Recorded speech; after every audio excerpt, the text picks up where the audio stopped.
I caught my wife cheating with her old fling on a hike. It turns out she and her friends had been using him as a surrogate joystick.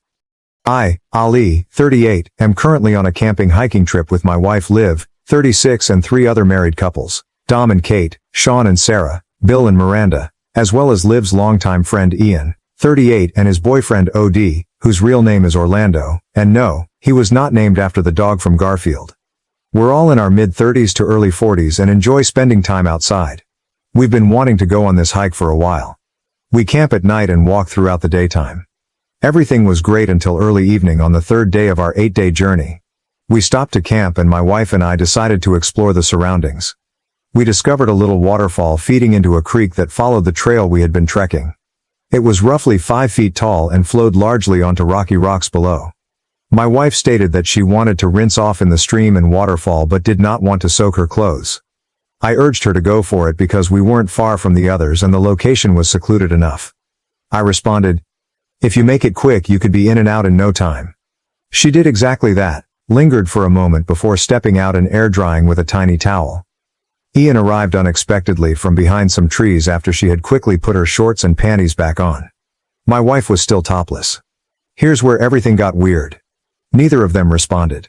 She proceeded to dress casually, and Ian approached as if he had seen her naked 100 times before. He told us that Dom wanted us to know something, but I can't remember what. My wife and Ian exchanged small talk before we all headed back to camp. It is now day 5.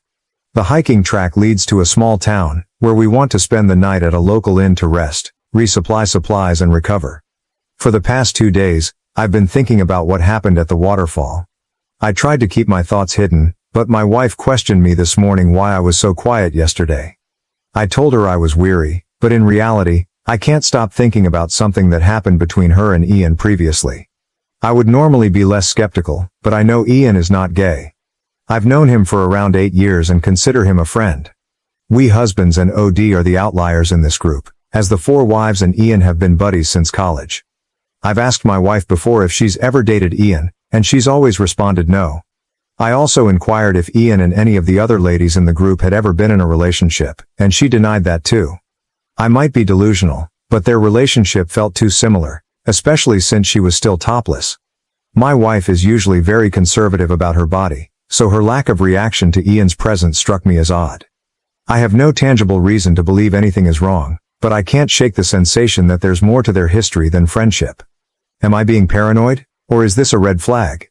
I am really trying not to leap to conclusions. Update 1. It's early morning on day 6 and I wanted to give you all an update. I told my wife Liv about what happened at the waterfall. I wanted to talk to her while we still had some privacy before heading back out on the trail, and I'm glad I did.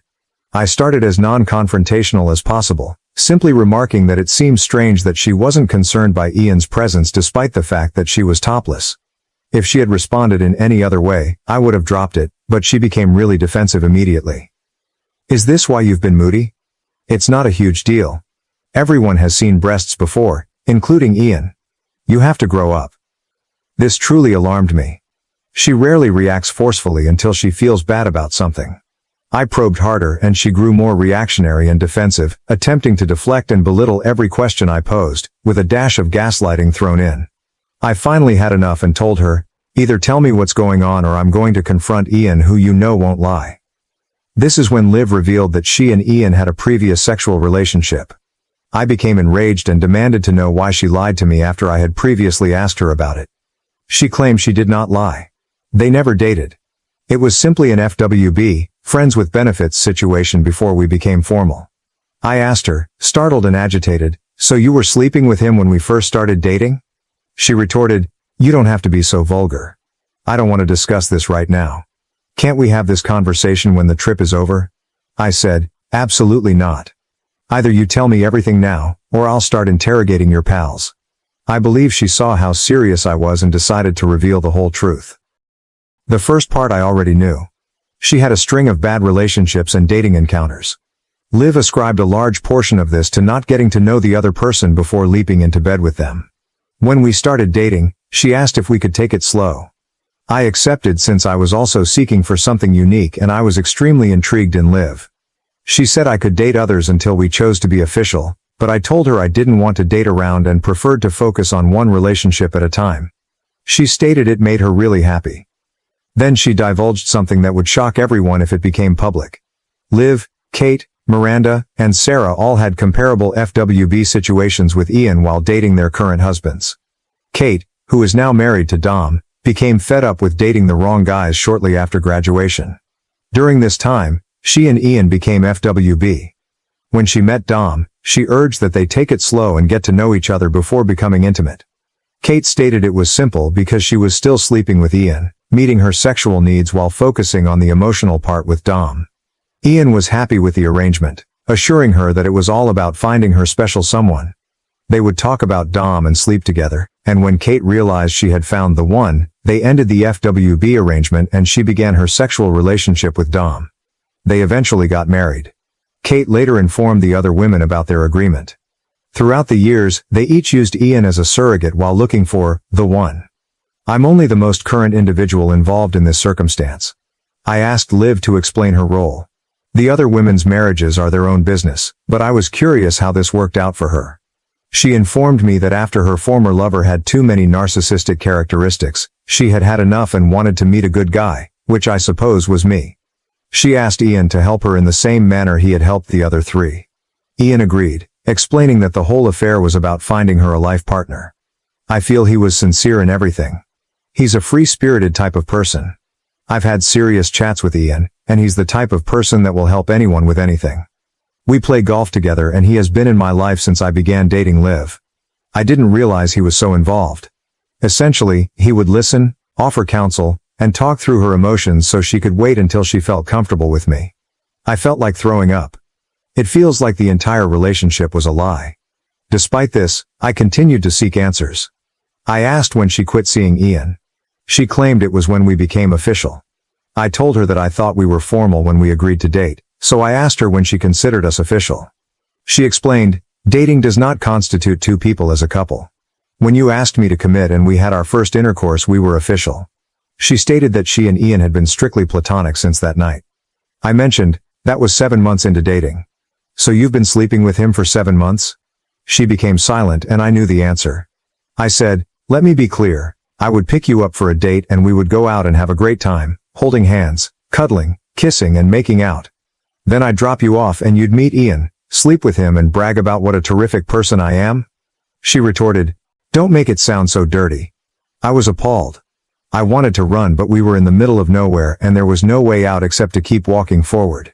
In retrospect, I wish I had just left, but instead I probed for more information. I inquired, when you say you slept together, do you mean you used him just to get yourself off, or do you mean you did all the positions, foreplay and kinky things that we do? She became very silent again. I gently stated, you must answer my questions. I need to know, and I will find out, whether it is from you or one of them. With that, I motioned towards the other rooms. She answered slowly, all of it, maybe even more than with you. The room began spinning, but I asked the dreaded question, when? When was the last time? She said, the night before our first time together. I'd never wanted to leave someone more than I did at that moment, yet all I could do was sit there in shock. She attempted to console me, but I ordered her to stay away. I needed time. With nowhere else to go, I gathered some blankets and pillows and slept on the floor at the foot of the bed. I passed out for a few hours, but I'm now up and making this update. I want to march out of here, but there's a 12-passenger van at the end of the route that I don't have the keys for. I'll have to stay with these people for another 2.5 days, with another half-day travel back. I do not know what to do. Part of me can understand the reasoning, but largely I'm heartbroken and believe our entire relationship was a scam. I feel like a silver medalist, not a champion. I also have an intense need to share everything with everyone, because all of these other guys are in the same circumstance. We are all here on false pretenses. I do not know what to do. I have about 1 hour till everyone gets up and then I'll have to face Ian and my wife. Am I overreacting? Is this marriage worth saving? I do not see how we can go back. Update 2. I'm back in the comfort of my own house. Unfortunately, I and several others may be facing divorce. I was able to keep it together for the majority of day 6, but I'm sure everyone could tell something was up with me. I remained quiet and pushed myself to get back to the van. I guess Liv grabbed Ian aside about lunchtime and told him what I knew. After that, Ian began attempting to buddy up with me and converse, despite my request that he leave me alone. He persisted a couple more times before I snapped and told him to stop it in a very strong manner. Liv intervened, and they both took the hint. I needed more time to process. The next 24 hours went relatively smoothly. Everyone just kind of left me alone. However, after snapping at Ian, his temperament altered dramatically. He shifted from his customary laid-back demeanor to becoming slightly distant with everyone. He would occasionally make subtle passive-aggressive remarks, nothing too explicit, but clearly intended at me. By the 7th night, we had set up camp and I had relaxed a little, being more friendly with everyone. We were sitting around the campfire, finishing up the last of our meals. People were conversing, joking and sharing stories. Billy told a long embarrassing story from high school. It was a very humorous story about him and his first girlfriend, and he acted like an idiot. When he was done, he said something like, "I still can't believe I was ever that dumb. I still cringe just thinking about it." Ian responded, "Well, at least you grew up. Some people never grow up and overcome their past." He then stared at me with the most disdainful expression. In that time, I experienced an out-of-body experience and saw only crimson. The filter was gone and logic was out the window. It was on. "You know, Ian, you are right. Sometimes we just have to face the past head on." Liv attempted to interrupt, but I disregarded her totally. "How about we address the fact that you used to have **** all our wives while we were dating?" When I stated it, even the insects were quiet. "Oh fellas, didn't you know either?" "Yeah, while they were holding out on us to make a connection," I air quoted. Our future spouses were using Ian here as their human dildo. Dom and Billy seemed perplexed and angry. Sean had a look on his face like he'd just walked in on his grandmother fapping, complete train disaster astonishment. But I wasn't finished. I turned to Dom. It was Kate who devised this incredible strategy. She realized that the secret to developing a long-term relationship was to take things slowly and get to know each other before getting into bed. All you need to deal with the impulses is a best friend who will blow your back out when you get home from your dates all hot and bothered. Dom jumped in at this time. K.U. Ali. How do you know this? "Oh, I just found out 2 days ago that when I took Liv out for drinks, that wasn't going to be the only thing she was swallowing that night." At this time, Liv lost control and began yelling at me. "Why the F*** are you doing this? You don't have to." However, she was cut short when Sean stood up. "It is true. It is entirely true." Everyone fell silent and glanced at him. "I have known since we were dating. I didn't realize it was also true for everyone else until after we got married. I apologize, Billy. I swear I didn't realize it was you too back then." Billy's expression was one of dread. "Sean, we used to have double dates with Miranda and Sarah. We went out several times and then dropped them off at Ian's. Does that imply they—" Sean simply stared at him and nodded. I quickly turned to Ian. "Two at once, you hound dog." Then in a fit of bravery, I howled like a wolf. Which in retrospect is pretty terrible, but at the time, I thought it was funny. Arguments broke out among the couples all around us, but an audible gasp and whimper caught everyone's attention. OD sat there, tears spilling down his face. He looked at Ian and said, "Lies. More lies. It never ends. You always do this to me, no matter how much I forgive or how many times I return your affection." He then slapped Ian and bolted down the trail. Ian ran after him. The other 3 couples mumbled under their breath at each other, then began walking away in different directions. I stood beside the fire, feeling triumphant. Liv approached me and said, "I hope you're happy." I looked her in the eyes and replied, "I've never been more ****ing happy with myself in my whole life. I'm currently 80/20ths on obtaining a divorce." I suggested we postpone any major debates until we were home, unpacked, showered and nourished, because the only thing she would achieve before then is push me to my limits. At that instant, she turned and entered our tent. The following day was the most embarrassing 7 hours of my life. Between the morning pack-up, the hike to the van, loading up and the 4.5-hour journey home, only around 19 words were spoken. Now I'm sitting in my bathroom, newly showered. I'm going to eat some chicken nuggets, drink 3 Dr. Peppers and then converse with my wife. I'm not sure where we're headed from here, or where anyone else will wind up, but I know it won't be pretty regardless. Update 3. It's been 4 weeks since we returned from our trip and everything seems to have crumbled. Dom and Kate are getting divorced. They have been together the longest of the couples and have a 10-year-old son. Dom took the revelation quite hard. In addition to being together the longest, they also had the longest courtship period, 9 months. It's been a difficult pill for him to chew because he remembers they didn't truly got intimate until he began to wonder if he wanted to stay in the relationship. Now that he knows the truth, no matter what Kate says, he will always believe the delay was due to her desire to continue being with Ian. I sat down with Sean and had a couple beers one night. Despite the fact that we just met through our wives, we've been very close friends over the years. Sean stated that Sarah was straightforward with him when they began dating. She informed him she intended to wait at least 3 months before having sex, but that she would still meet with her FWB. Sean liked her but told her he was simply casually dating until he knew for sure, which Sarah was fine with. So, unlike the rest of us, Sean had a clear decision. Sean discovered he was falling for Sarah 2 weeks before the 3-month period ended, following a few double dates with Billy and Miranda. He informed her he wanted to be exclusive. She broke the 3-month limit and they became intimate that night and haven't looked back. Both were completely honest about their adventures at this time, and it appears that their candor paid off handsomely. Sean informed me they had a brief dispute after the campfire incident because Sarah felt they should have excused themselves rather than getting involved, but they are doing well as a couple overall. I've also got an update on Billy and Miranda. They are in the initial stages of reconciliation. Billy is clearly and understandably struggling. He believes she cheated and uses words to excuse it. They dated for 6 months before getting married, and they have 3 children under the age of 7, so they both believe they must try to make it work for the kids. Billy's toughest challenge is recalling dropping both Miranda and Sarah at Ian's on 2 consecutive occasions, knowing she had a threesome arranged. It reduced him to a shell of his former self. Miranda appears to have attempted to explain that they only did something on one of those nights, and it was more akin to a reverse train than a full threesome. Once again, semantics are used as an excuse. Sean assures me Miranda is speaking the truth, because Sarah was the second party and acknowledged it wasn't a true 3-way. But honestly, does it matter? Ian reached out to apologize. I told him to F*** himself, then blocked him. OD also reached out. I guess my revelation was the final straw for him. We have actually talked quite a bit over the last few weeks. We actually talked a lot over the course of a week, despite the fact that we had previously merely been cordial acquaintances.